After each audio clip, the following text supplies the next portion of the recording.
Okay, good evening, everyone. It's good to be back here again. It's been a while. Good evening, family and friends. It's another time for Impact, and we are so blessed today. With us, we'll be having Mr. Gbolahan Olojede. He's a C-suite executive with over 3 decades of professional experience. He's a Christian.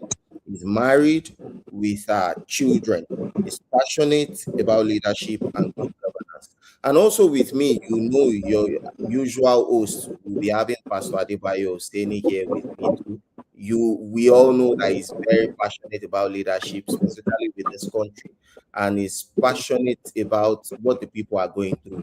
So today with us here, we'll be having a very interesting topic, which is themed 2027 election dynamics.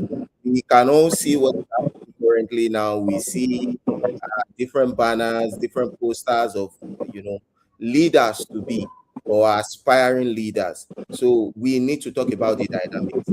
There was a big difference with all the previous elections we've had compared to this one. There's something cooking. So we need to really talk about it. Good evening, Pastor Adebayo. Yeah, okay. Good evening. Good evening, sir. It's good to have you here again. How are you Yeah, today, sir? thank you. You're welcome. It's good to have you on the program as well today. Yeah. Um, so we are still waiting for our guest, Mr. Gbolahan Olojede. We don't know. And, we have not been. He has not been able to join us uh, on the program, but we'll be talking about 2027 election dynamics, and we hope he will be able to join us so we can discuss the dynamics we are expecting in the 2027 election. So, Mr. Oh, Olajade, are you there? So, before you join us, what are your expectations for 2027 election? What are your expectations? You think ADC will be able to file in Obi? Do you think Obi will be able to secure presidential ticket in ADC? Okay. this question you are asking me is a very controversial question, specifically when it has to do with Obi. He is nowhere to be touched on the social media. So I would assume you are not trying to put me in trouble. So, but No, no, no, no. From what we but are seeing presently, I'm not. It's not clear. It's not clear who is going yeah, to run the ticket of ADC and maybe other opposition. I'm just asking that, in your own personal opinion, do you think ADC will be able to give Peter Obi their presidential ticket when the Atiku is there, when Kwakwaso is there, when Rotimi Amechi is there, when Nuru, what's the Atiku. uh, Nuru, uh, this this guy, what's his name? This Kaduna guy. So looking at the way the party is going, they're actually having a very interesting opposition. As much as it all started like maybe they were not serious, specifically with their documentations and preparation of their party, internal conflicts they had. But recently, I can see that, you know, Roti Amechi is trying to stand up for himself.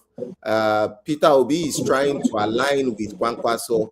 On social media, you will see this movement. They call it OK movement. That's Obi and Kwankwaso.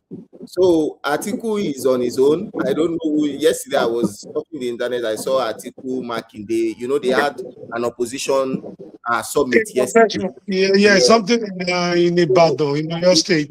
it's quite interesting. I'm eager to see what would happen at the end of the day. Although politically, looking at what is happening, what previous precedents, if I'm analyzing, Obi might not get that ticket because I do not think Obi can outplay Atiku in ADC. But I think Obi recently he has been more of a politician than what he used to be. So let's see what happens with ADC.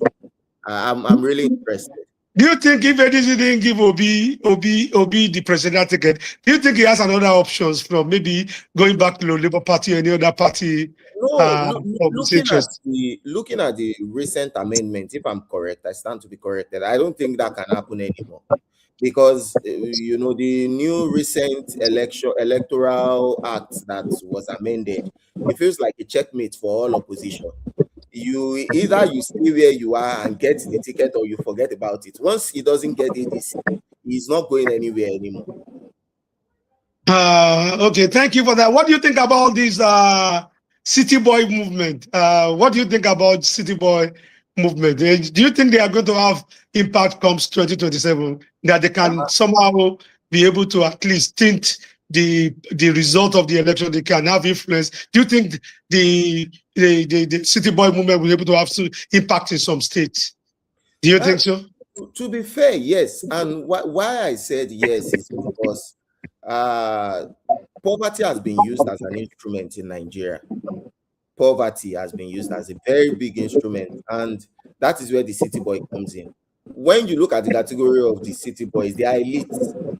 They are people that can buy their way with things.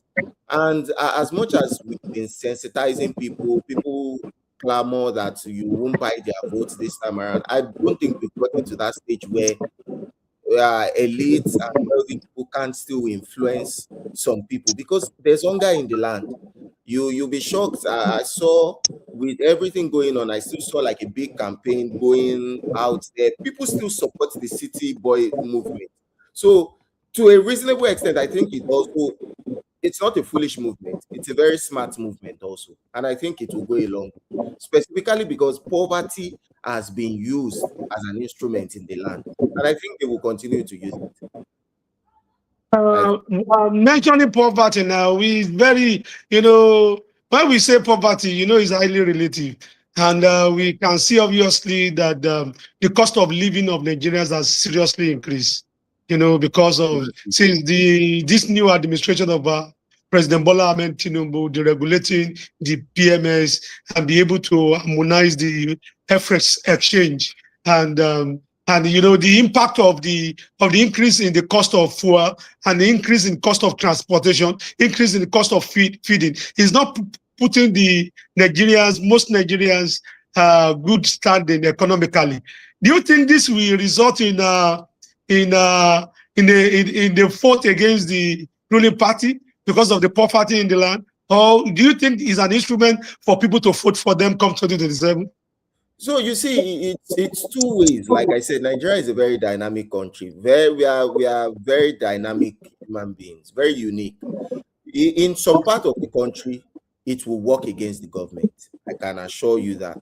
In a very reasonable part of the country, this will be used against the government. Specifically in some demography and some class, it will be used against the government. But also in some part of the country, they would weaponize it. And specifically in the northern part, if care is not taken, you will, during election time, that is when you would see they give rice, they give some funny things. Someone tell me, someone that is struggling to even meet ends meet, or can't even afford, because it's difficult to even afford a bag of rice. Now you see someone trying to give you a bag of rice and telling you, I'm going to get your vote with a bag of rice. That kind of person is definitely going to sell their vote. So that's why I said it's two ways. In some parts, yes, it will work against the government because there is hunger in the land. We won't go without saying some good part of the government. The government has some good part, but in terms of hunger, in terms of insecurity, in a normal working country, this should work against the government.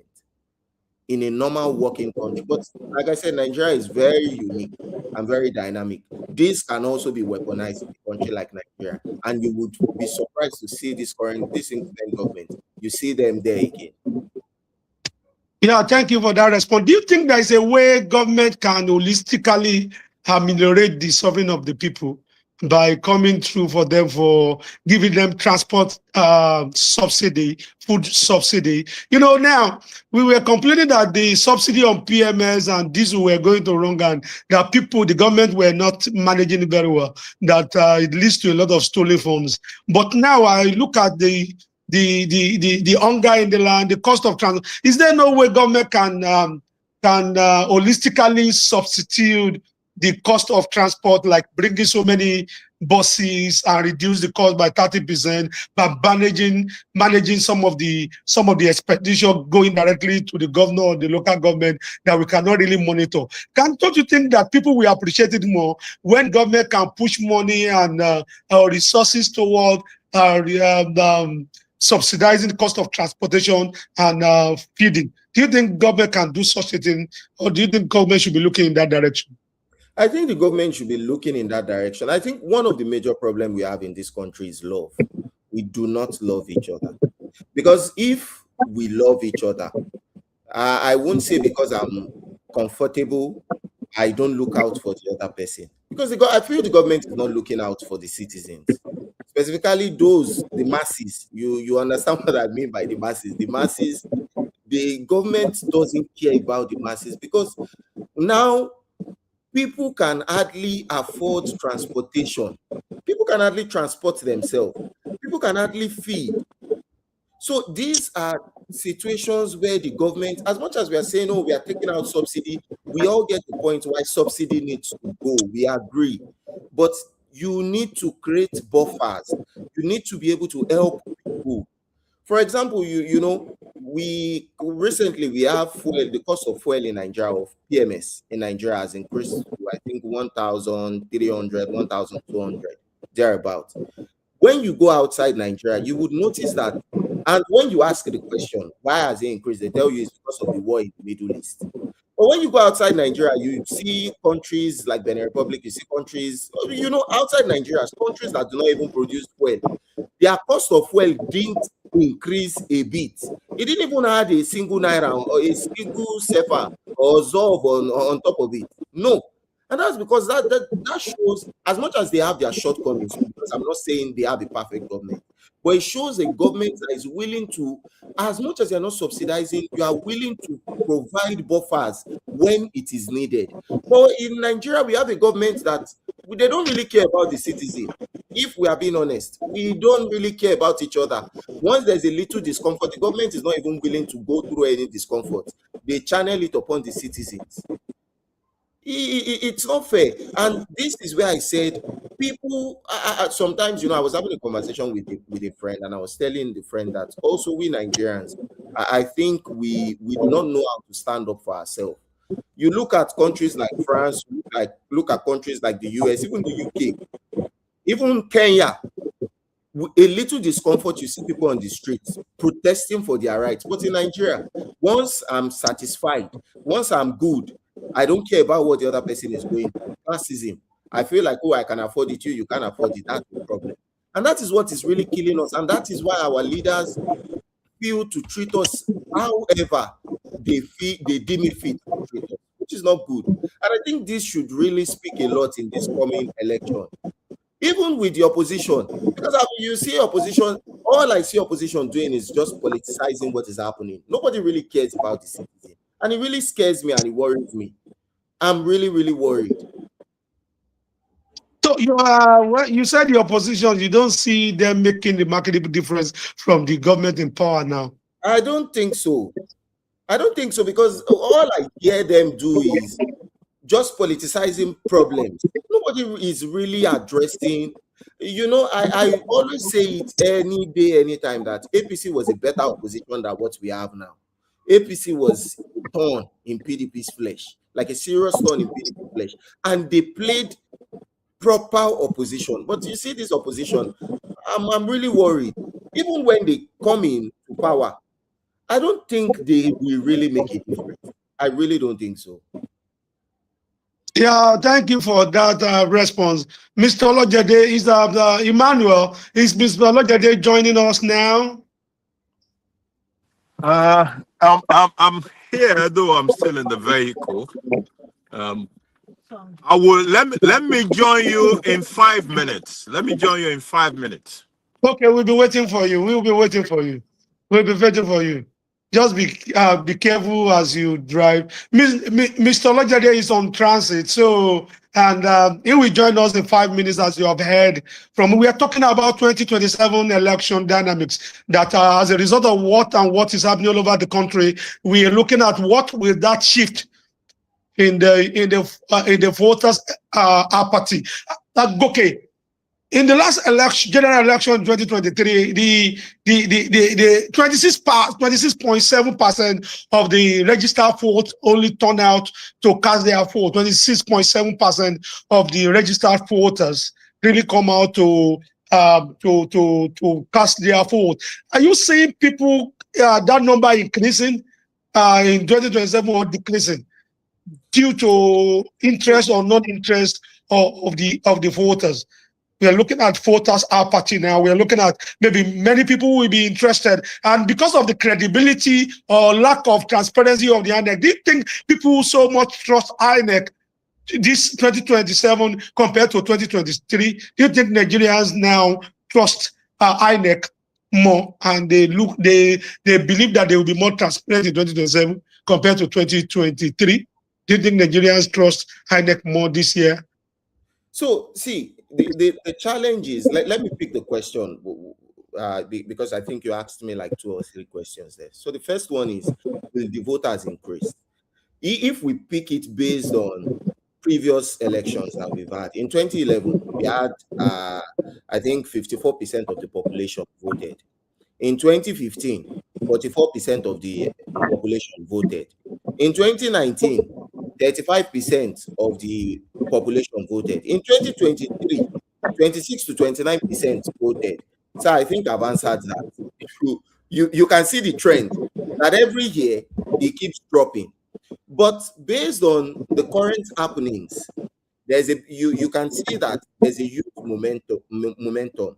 There's hunger in the land. We are hoping that maybe we would destroy that bad trend of reducing number of voters, and we would increase the number of voters we have now. And this increase, I'm predicting maybe there will be an increase because of the youth momentum. And if you see the population of Nigeria, the youth is majority in that demography. The majority in that demography we are the youth. The economic pressure, based on the current pressure that the country is facing, we hope that it will increase. Hopefully, we have new electoral acts. There is hoping that we have better election process. That is if INEC improves transparency. But when it comes to the aspect of trust with INEC, you can see that the country doesn't really trust INEC. You can see what the current INEC chairman is currently facing. The current chairman, the current de facto member of chairman is having a trust issue where people are already saying it's partisan. So when it comes to the trust of Nigerians, what INEC has always been doing for Nigerians, I do not think Nigerians really trust INEC. And based on the current INEC chairman that we have, that people are already aligning in towards APC, and people believe that APC is trying to create a one-party state with what is happening to ADC, although I believe that is ADC's doing anyway. But people do not trust INEC. And I'm hoping that, come 2027, maybe the number of votes will increase. As much as statistically, mathematically, it doesn't increase. It has always been reducing. And if you look at what INEC is also doing, I was reading through, I stand to be correct, and I saw that they said even those that have voters card needs to go and register. So when you are putting in, you're putting in processes that will discourage people from getting voters card. I don't see how voters will increase. To even get the voters card is quite not easy. So for those that now have it, you're trying to create an impediment again for them. I don't know what the government is also trying to. Thank you for that. And you are looking at the situation whereby the INEC are not, because when we talk about INEC, we are talking about Independent Electoral Commission. They're supposed to be independent. But what you are saying now, that people believe that they are not independent, and they might not be able to do justice to giving us the right and transparent result. Is that what you are saying? That is what I'm saying, sir. That is what I'm saying. That invariably will affect the turnout of the people. That people have already concluded that the umpire, they are partisan, that they cannot be transparent, and we should not be expecting. So that can invariably affect people turnout. Is that what you are saying? That is what I'm saying, because Nigerians, we are quick to say it's better to just let these people be. Because if you are already classifying the INEC chairman as someone that is partisan, with all accusation, allegedly, allegedly, some people would rather say my vote. I've heard people saying my vote will not count. I've also seen someone saying bet here Dibo, I'm a Wole. You understand that? That means a lot, It speaks a lot. One Let's point, welcome Mr. Olojede. Mr. Olojede, you are welcome to Impact 45 for the month of April 2026. You are welcome. Thank you very much for the opportunity. My apologies. I was on the road for the most part, but happy to be on the program now. So you're welcome. Let me welcome you with this question. Do you see, I'm going to be very direct with you because I know you're an analyst and you'll be able. Do you think APC coming, do you see APC winning the presidential election come 2027 again, President Bola Ahmed Tinubu, and why? Unless something dramatically happens, APC may still win the presidential election, and that is because the other parties are struggling. Part of the reason they are struggling may be because the ruling party might also be part of their problem anyway. We can all see what has happened to PDP over time. It's as if that mighty PDP that's ruled Nigeria for 16 years or thereabout suddenly fizzled out. They went from 14 governors to one over a period of 3 years. They've gone from 14 governors to one. So, and the rest of the people that are still there are jumping out of the ship. So it has become more of a sinking ship, and nobody is sure whether that sinking ship can still be salvaged. Now, ADC will have been that other platform. Maybe it's still going to be the only viable platform in 2027 anyway. But even ADC is plagued with a lot of issues at the state level, at the national level, the previous executive, the current executive. So it's still a whole lot of mess right now.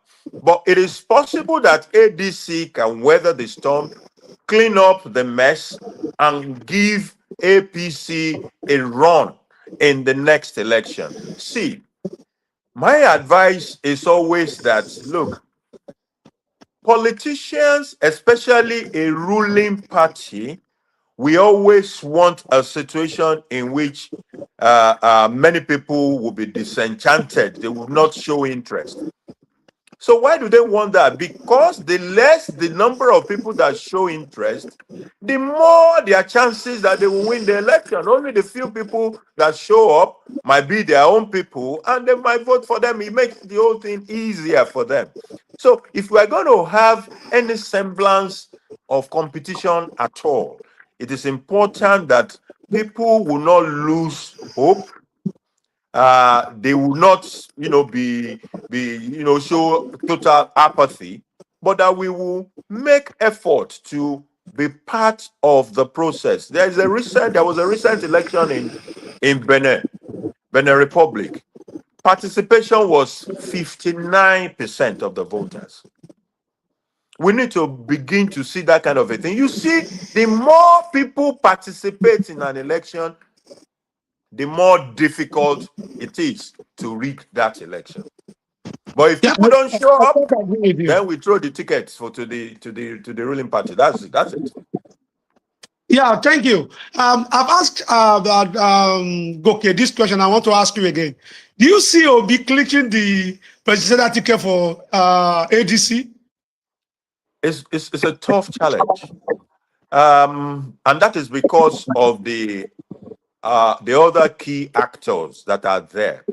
So you have an Atiku. An Atiku is probably how old is Atiku now? Maybe he's 79 or something. So is an Atiku willing to wait for another 4 years, by which time it will be over 80, to take another shot? That is number one. Number two, there are people who believe that the ADC platform in itself was put together by Atiku. So, which means that if any other person is going to become a presidential candidate of ADC, it will require that Atiku sanction that person and say, look, okay, I have volunteered, I'm not contesting, you will be the person. Otherwise, that person is going to have a major challenge with an Atiku in the party. It's not just Atiku that is the big factor. There is also Kwakwanso. Kwakwanso, the news I read over last week was that Kwakwanso is saying, I don't want to be a VP to anybody. I would rather be the presidential candidate. So the question is, will an Obi, who had been a presidential candidate, agree to be a vice president candidate under anybody? So it is still a tricky thing. Even Rotimi Amechi is trying to throw his hat in that same ring. But we'll see how things unfold. This is supposed to be a coalition, and the power of a coalition is their capacity for concession, capacity for compromise, for people to say, yes, I know that I also have this ambition, but I believe that this is our best shot now. And then you bow down and you let whoever is regarded as the best shot to be the candidate. That is what APC did. When APC came together, there was more than one person that was interested in the presidency.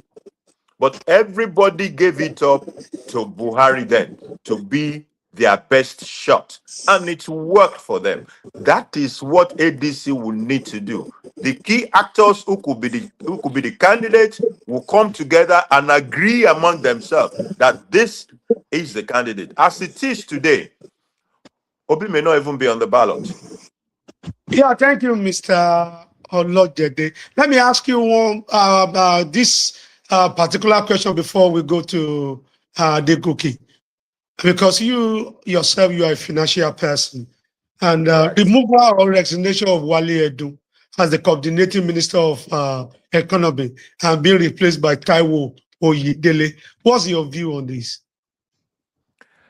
Well, it's a very interesting play, because one thing I know is that politicians hardly ever fire their friends for incompetence. Most of the time when you see a politician fire their friend, it is because of a political scene. So I am not I am not aligned with the thought that it is because of performance or because of incompetence or inability to perform well in the role that is why he was fired. My thought is that he has committed certain political sin and he has to leave the space. Well, the only good thing, in my opinion, is that the person that is replacing him has the capacity. He has been there in the private sector. He has advised government and private sector. He's the architect of our tax law today. Yeah, moving the architect to become the builder. Now you have designed it. Okay, you come and run it, and let's see what you can make out of it. So I believe that the new man that has come in the saddle will be able to take us further. But the school, thank you, Mr. Gbolahan Olojede. But there is a school of thought that said Taiwo Olojede qualification is more of tax person than administrative and finance person. That for you to be a coordinating minister of finance or economy, your background should go beyond just tax consultancy. That you should at least be versed in finance and in management and in administration. What do you think about that too? Yeah, well, I think they are right. You need certain level of experience to deliver on the non-technical side of things, which is the being able to handle there is a lot of political sides to what we are talking about. So, and he has never been a politician. But you see, we are caught in between. We're also the same people who prefer technocrat. All the time we are saying, bring the technocrat, bring the technocrat. We have the government has brought the technocrats now. Of course, he will probably falter sometimes, he will stumble sometimes, but as long as he can get up and keep the work going. And here is an example of how he has been able to show that. Do you know that Mr. Oyedele had to confront the same problems when he was assigned as to head the presidential task that created these tax laws that we're talking about. He Yeah. had to deal with a lot of the political issues. People push back, political figures push back, governors push back, and there has to be all sort of engagement to make it eventually happen, for that law to get passed eventually. So I think on the political side of things, he's learning on the job, but he's a smart man. Hopefully, he will be able to learn fast as far as the political side is concerned, while as far as the core technical side of things is concerned, he's a competent man, and I have absolutely no doubt in his technical competence to deal with those matters. Thank you, Mr. Olojede. Over to you, Adegoke. Oh, okay. Thank you very much, Mr. Olojede. Thank you, Pastor Adibadu. So I have a quick question for you, Mr. Olojede. What type of leadership do you think Nigeria needs for 2027? What type of leadership do you think Nigerians, we need rather? I always piggyback on a popular comment from Maxwell. Maxwell is a leadership expert, and he was consistent in his leadership teaching that a successful leader or successful leadership requires two things.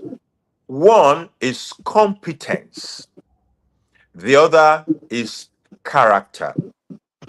So if we put people in leadership who have those two things, we will be able to move this country further and faster.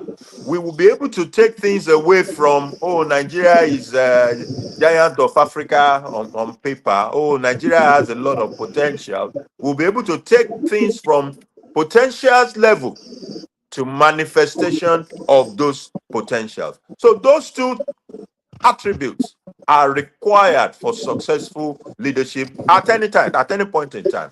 So in 2027 as well, we must ensure that the leader that is in place has competence and has character.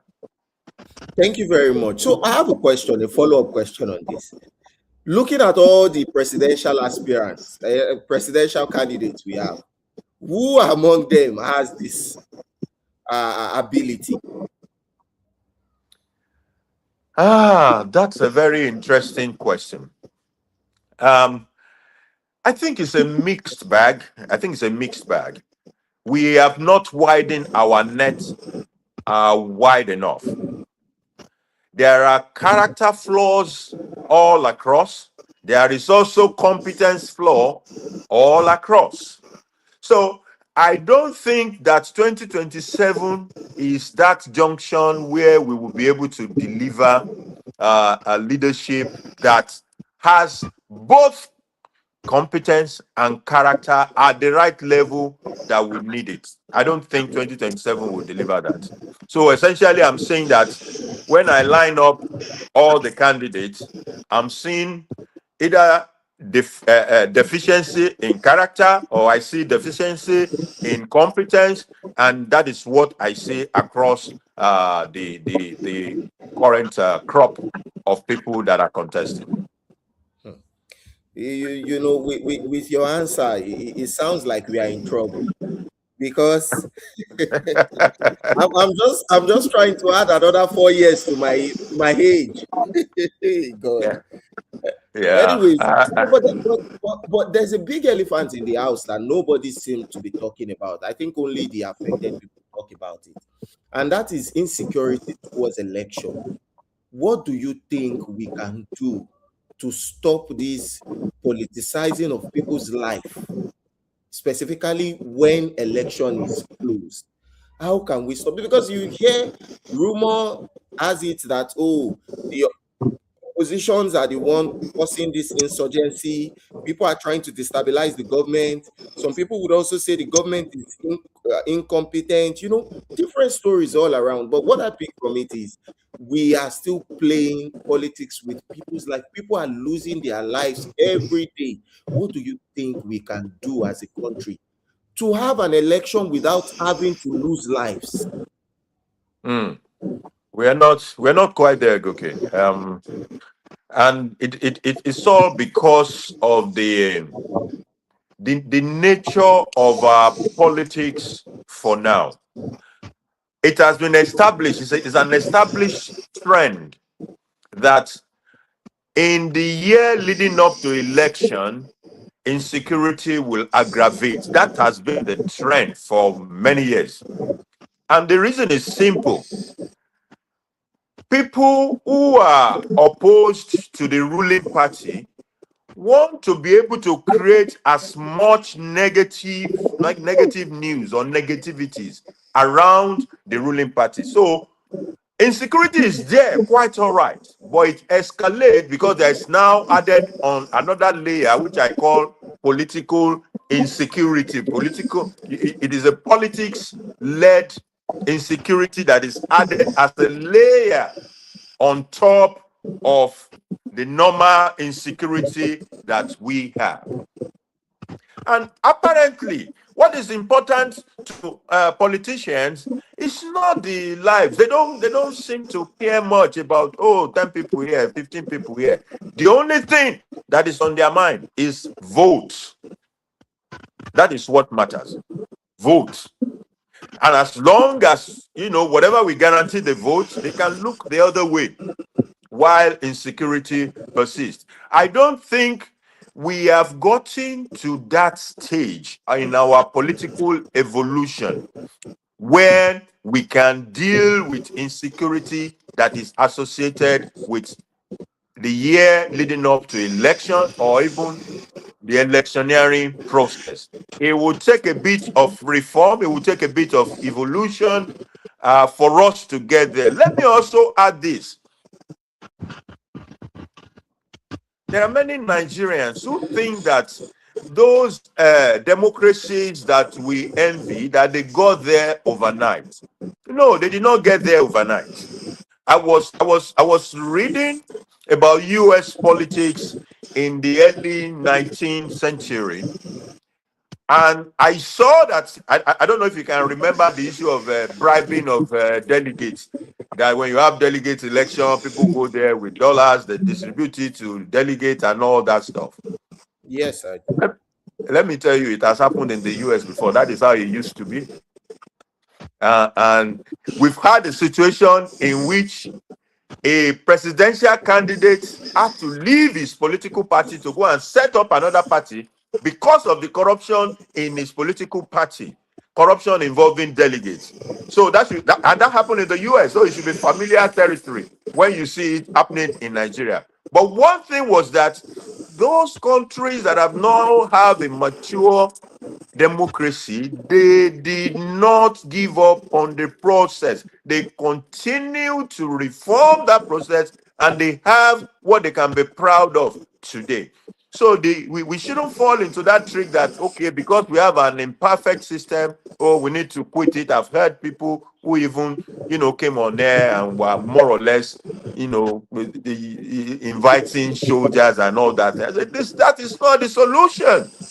We have to stick in there. We have to continue to be part of the process, to continue to reform the process until we get to the destination where we love to be. Thank you very much. You know, because it's becoming traumatizing.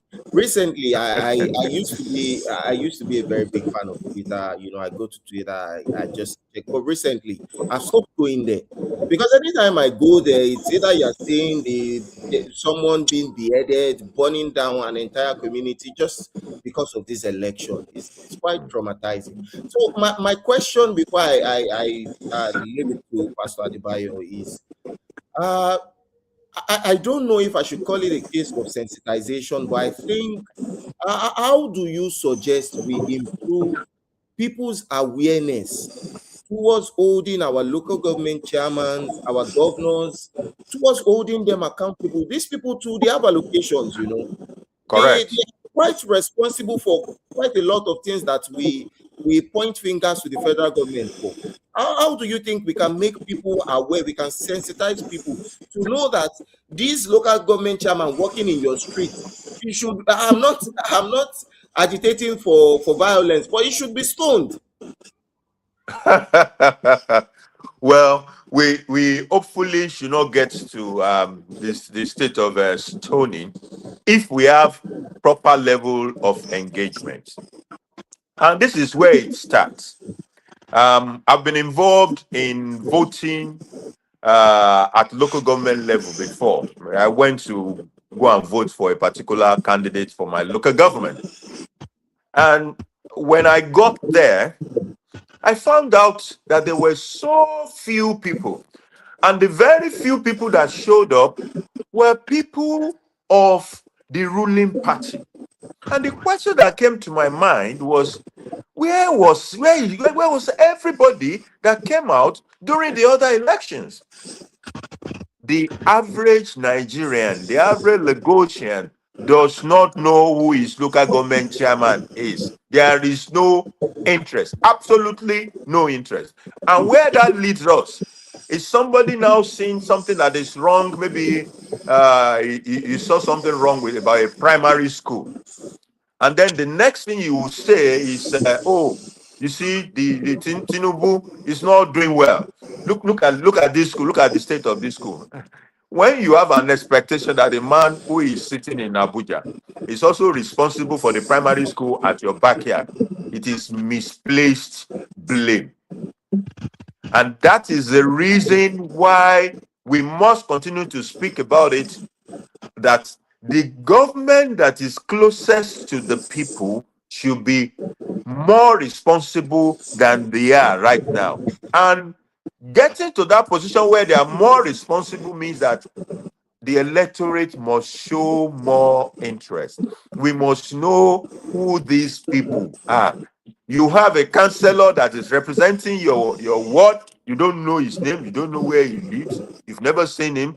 You don't know the name of your chairman. You don't go to vote when they are voting chairman. So anybody that the politician decided to make your councillor or chairman, that's the person you allow now, and you don't have any engagement with him. Meanwhile, these people live in those communities. They live in those local governments. So, as citizens, we must show more interest than we have shown in the government that is closer to us, because they are in a better position to see our problems, to see the problems that are closer to us. And it might even reduce, all this blame passing. Oh, it is the man in Abuja. I think there's a limit to what the man in Abuja can see. Oh, you have a state governor who has responsibility for your state. You have a local government chairman. You have a councillor at your ward level. We must show interest in knowing who they are, where they live, and even participate in how they get to those positions. All right. Thank you. Thank you. Pastor Adebayo. Thank you, Goke and Mr. Olojede. Let me quickly add two questions together for you, Mr. Olojede. With ongoing insecurity in the Northwest and elsewhere, how can displaced population be guaranteed the right to vote? Number one. Number two,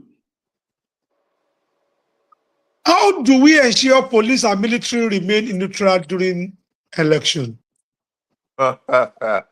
Those are interesting questions. I think for the first question, which has to do with the displaced people, there has been a lot of displaced Nigerians, I've encountered people in Lagos who were displaced all the way from Borno, the extreme north, and they migrated all the way to Lagos. But for those that are in IDP camps, I think it is easy to get them to vote because they are already arranged in a community. So from issues of registration to actual voting, they can vote. The question then will be the location of those IDP camps. As long as the IDP camps are located in the states where they are displaced from, it is easier. But things start to get complicated where people are displaced and they are displaced far away from their home states. So the question will be, like I mentioned the example of people who are displaced all the way from Borno and they are in Lagos. So now that they are in Lagos, it means that they will be voting in Lagos. If they register in Lagos, then they can vote in Lagos. Are they conversant with the candidatures in Lagos?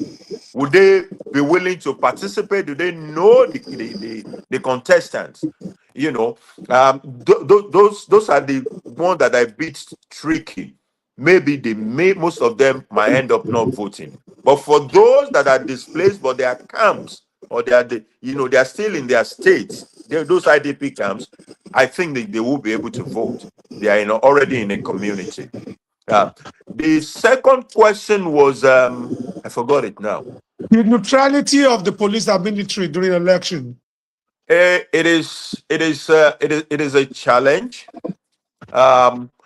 Typically, these people are supposed to be neutral, but we have seen situations in which they have also been used during election, and where that happens, what we tend to see is a lot of disenfranchisement. Sometimes they may not even be used directly. They may just be apathetic to what is going on, and by being apathetic, they allow things that should not happen to happen. So if you have policemen in a polling booth, and they did not contribute to anything, they were neutral. But when people got attacked, they also stayed back. Now that is a problem. Although they did not actively get involved in electioneering, but when people at the polling station were being attacked, they also did not do anything. So it means that whoever comes there to try and influence things can get away with whatever they have come to do, and that is a problem. But I also understand certain complications around that. For example, I think those policemen were asked not to carry arms. So the question would be, if a policeman at the booth is not carrying arms, and some hoodlums show up and they are armed, what do we expect that kind of a police to do? Wow. So those complications are there. But it is the duty of the Inspector General, the leaders of the police, the leaders of the military, to ensure that their men will not be part of any shenanigans at the polling booth, and the order should be clear. We've seen excellent military people who have displayed that kind of a neutrality in their place of posting, but we have also seen otherwise, those who got compromised or those who stay apathetic and allowed things that should not happen to happen while they were there. Yeah, thank you, Mr. Olojede. Our listener, we want to beg your indulgence to spend more than the usual time today because of the delay in our guests showing up. So please bear with us. Mr. Olojede, Yes. How can we make INEC independent and transparent? How? And number two, do you think the power of incumbency will work for the present government comes 2027 election? If we truly want INEC to be independent, then we need to change how the INEC leadership is determined. There will always be an element of he who pays the piper calls the tune. So for as long as he serves at the behest of the president, there will always be that tendency that whoever appointed you can have an influence on you somehow. So we must fundamentally think through how we can have a more independent approach to the appointment of the INEC boss. That will help neutrality. So that is about the INEC boss. The next question was about Do you think the power of incumbency will work incumbency. for the present government come 2027 election? You see, incumbency remains a very strong factor. And one of the strengths of incumbency is access to resources. When people have access to resources in an environment where there is a lot of impoverished electorate, they can influence a lot of things. But the challenge remains for the people. If the people are saying, "Oh, I don't want these guys again, I want these alternative guys," then the electorate themselves must resist all those influence that could undermine the election and the election of the people that they truly want. So incumbency will play out. You can be sure of that, even in this election, as in most of our election in the past. And one of the main reasons why it will play out, like I said, is resources. Imagine a PDP, for example, presenting a candidate. A PDP that had 14 governors, from 14 governors, they became one governor. The question you must ask in a typical party situation in Nigeria is who formed the party? So if the parties are not funded, if they cannot have representatives at the polling stations, at the polling booths where the election is taking place, and to have representatives in all those places, you must be able to fund it. What will happen?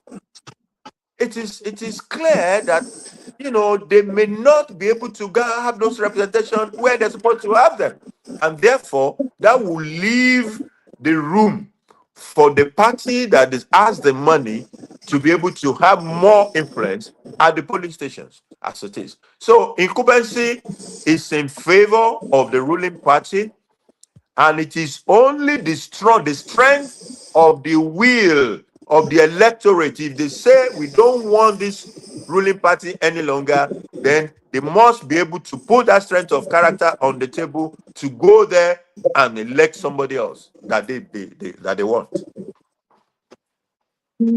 Thank you, Mr. Olojede. On the final note now, there's this clip that I watched shortly before we came on air.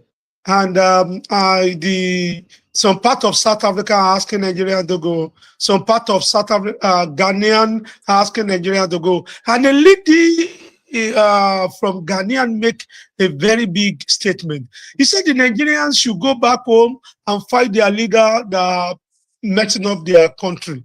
He said, go back home. Do you think the Nigerian youth are doing enough when it comes to internet to talk about or be involved in politics? Do you think Nigerian youth are doing enough on the internet? I don't think they are doing enough. And I also don't think... Okay, can we watch it? Can we just watch it? Can we watch that clip if you can make it available just in 1 minute, please? Their leaders, so that their leaders will fix the country for them to stay. We are tired of them. We can't stay here with Nigerians. From today on, everybody, every landlord, we are warning you people. We should stop renting rooms for Nigerians. We should stop renting shops for Nigerians. Those who are selling lands. So, do you think Nigerians, the influencers, we on the internet, are we talking about all these our challenges as a nation? Are we focusing more on entertainment and living that are affecting us? Do you think we are doing enough? Think we are doing enough as most especially the youth on the internet to bring attention to what is going on in Nigeria? Do you think we're doing enough? I don't think so. There are some efforts going on, but I believe a lot of people lost interest since the last active participation, maybe since the last election season. So people just generally focus on whatever bring money for them, entertainment, influencing and all the rest. But political influencing is a strong area that we need to bring more people, more young people into the space. And they shouldn't come with emotions. The electoral process, politics goes beyond emotion. There has to be the willingness to understand exactly how the space works. When you understand how the space works, you understand you are able to engage the situation better than if you come there with the emotions. The politician will just be looking at you, making your noise. They know you just leave him, let him be talking. When we are ready to do what we need to do, we will do what we need to do. So it's important to understand what politics is. If you want to even have a mentor, people should look at being able to have people in politics that can mentor them and tell them, let them know exactly what it is all about and how it works. Otherwise, the young people will continue to win elections on the social media, but the real result will go to somebody else. So understanding that space is very, very important. I don't think we are doing enough, but that is not to say that the South African xenophobia is something that should be accommodated. In Nigeria here, we are very warm people. We have South African businesses here doing very great. We have all sort of foreigners there making a living. We are not hostile to anybody. So I don't expect all these countries to be hostile to our people. At the same time, when we go to live in other people's country, we should behave properly. That is also important. Understand the people that we are living with and live with them in harmony. There are all sort of things that have been said about what is causing all those xenophobic reactions. No justification for xenophobia, but we have to smoothen our relationships with our host in other countries as it is. Yeah, thank you, Mr. Gbolahan Olojede, for coming on Impact 45 for the month of April. Over to you, Goke, as you round up this program. All right, thank you, Pastor Adebayo. Thank you, Mr. Gbolahan Olojede. You are a friend of the show. This is your second time on the show, if I'm correct. Yeah, So true. thank you for always answering our call. And it's quite an interesting conversation. And I hope our viewers too, they've listened to what is expected of our leadership in 2027. And we hope that one day, and not just one day, very soon, we will get it right in this country. Because time waits for nobody. And True. for a country like Nigeria with so much potential, we really need to get it right. So thank you, Okay. our viewers. Thank you, Mr. Gbolahan, for always picking our call. Anytime we call, we really appreciate, and Thank you. we are grateful. Thank you, Mr. Pastor Adebayo, for always. Thank you very much. Please have a lovely week ahead, everyone. Bye. Yeah, bye. Thank you very much for having me. Thank you, Mr. Olojede. Thank you, Goke. See you in the month of May 2026 for Impact 45, the last Sunday of the month. Stay blessed. God bless you. Yeah, bye. Bye.